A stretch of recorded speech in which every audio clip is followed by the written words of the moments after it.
Hello and good morning and welcome to New Forest Morphs. Today it's pairing day. Jared and I have prepared everything ready to go. We wanted to show you what we're going to do for this week. And I brought with me my Contour Roam 3 head camera I use. It's very robust, very strong. The battery's charged, it should last 7 hours. And we're just appealing to one of the two subscribers that I think Joey and Stephen Beckett have asked for us to do some video footage of one of our breeding pairs, Jared. And which breeding pair are we going to try and demonstrate this on? I think we're going to put our clown boy and our butterhead clown in there. Yeah, so we're shooting for some lesser clowns, aren't we, Jared? We've got, why don't I just show you, if you come with me, I'll just show you how we're going to do this. And we'll start off with the first pairing and get the head cam working so we can monitor to see how it's going. So the clown girl we're going to be doing this on is Jupiter. She's at that point now, she's probably about a month away from actually ovulating, Jared. Let's have a look at her and just make sure she's all good. And we'll show you how we prepared everything. Now, isn't it interesting how she's gravitating to the water bowl? She's got two water bowls. She wants to cool, Jared, so she appreciates the adjustments we've made. We've raised the platform here, Jared, with using napkins. So the idea is that the camera will be mounted in the corner, and then we'll switch on. And so what we'll do is just got a click control. So let's switch on the camera, and then the red light should be on now. Is that coming on at the bottom? Yeah. And you can see there's green lights are on at the top. That means we're recording now. So you can see the cameras that we're using here. Jared's camera, which is a Canon EO5 that we've been doing most of our footage on, with the Rode cameras there as well, Jared. Are you happy with the new camera that we're using? Yeah. I think it's pretty great. And you can see here, this is the girl. She doesn't want the camera in. She's saying, no, I don't want that in my life. But are you going to let us put that in there, darling? Because we just want to see what you're going to be doing with your love life. She said that's fine. So let's put that in place. So we're going to put that there. Now the chances are they're going to knock this over, Jared, in their breeding eggs. Yeah. But we've raised it above their water platform. And now I'll go and get Joker and we'll slip Joker in. She's absolutely clean. I would say that she's probably a month away from ovulation. And the reason I say that is because look at the size of her body, Jared. Yeah. And it's the first time she's bred for us. But she's a beautiful example of butter gene, Jared. Lovely, isn't she? Yeah. Now let's go and get her husband and then we'll let them get to it. So the husband we're going to be pairing to is Joker. Now how fortunate was that, Jared? He shed today. Shed last night. And look, he's given us the wee and the poo. Now we're just checking, make sure he's clean. He all looks fine. So we're just going to gently lift him. Alright boy, you ready to go to work? So this is Joker. He's just a straightforward clown. And we're just going to place him with the female. So we'll just place him in the centre and he'll find his own way. If I keep him inside, then there's less likelihood that they're going to damage the camera, Jared. Yeah. So there we go. We'll check the footage tomorrow. Yeah, we'll leave them in peace, Jared. She wants to pop out, just that's it. We'll gently just ease them in. And then we'll keep an eye on the camera while we're filming to make sure they don't knock it. And let's hope that we get some decent footage that we can show you how many locks, if any at all, are going to happen in the final stages of Jupiter's breeding cycle. So this could be her final decent lock before she goes, Jared. So we've put in a reliable male that's a proven breeder.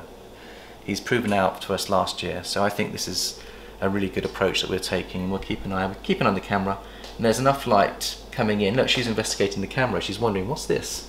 Hopefully it doesn't affect the breeding. Yeah. So it is an experiment, but she'll probably knock it down and say, get out of my life, I want to breed privately, you know. So anyway, we'll clean it up later in the interest of time. What other pairs were we looking at pairing up, Jared? Mojave Ultramale Titus, so the Mocha. Mocha. So again, we'll have a look at him, see how he's doing. Now, we're doing another experiment we need to update our viewers on. You see these little pads here, Jared? We're producing our own simulated stagnant moss. The idea is, rather than actually getting hold of moss, every day when we clean and prepare the rubs, we spray down a square piece of Blitz. We put it in the rub and the humidity levels are so much better and the animal's a lot happier because there's more constant humidity.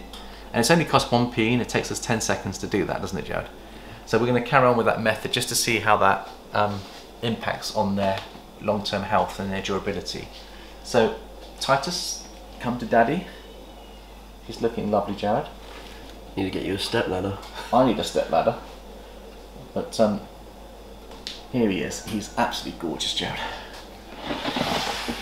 One of my favourite breeder males. He's so reliable again. So we're putting all our reliable males into the final stages here, just to make sure that they get fresh sperm in this situation So Titus, in you go. There we go. We'll leave you to it. Now Coco is a mocker. Hello boy, come on, down you go. So Coco is a mocker girl. Can you see how good the humidity's in there? Now she's been off food for about 4 weeks, Jared. That tells me that she is very close to ovulation. So this could be her final chance. And we're shooting for bells, and we're shooting for het ultra males. Everything's going to be het ultra male. And Mojave mocker. Mocker is in the bell complex. A lot of people don't realise that, and a lot of people don't have mockers, but I think they're a gorgeous gene. They're very chocolatey looking, and mocker I think comes from the chocolate colour that they ooze. So we want to get something dark into this gene as well. So a little bit of dark genes. It'll be interesting to see how she goes. She didn't go for us last year. She absorbed her eggs. I'm hoping she doesn't do that this year. We're going to see what happens. So that's the second done, Jared. What's the next pairing we're going to do? So the next one we've got Cookie, which is our pied het albino. Cookie. And so he's going to Daisy. Cookie. So I should wash my hands on each pairing. It's very important to wash your hands. Just in case there is a problem with one snake, you're not passing it on to 2 others. So, yeah. Very important to wash your hands. So here he is, lovely little boy. Cookie. Living up to his name. Yeah. Does he look like a cookie to you, Jared? More of a donut, but... Yeah, he's put on 300, 400 grams in the last few months, and he's still eating while he's breeding, which is wonderful. He's in superb condition. So this could be, again, their final lock. She's looking very thick there, do you see that? Yes. So... What do you think, Jared? She might be getting close to ovulation. Close to ovulation? So if you look at the girth on her, you see that she's been bowl wrapping. I think this could be the critical lock. Let's hope that they do the business, but I think there's plenty. She's had 4 locks already, maybe 5.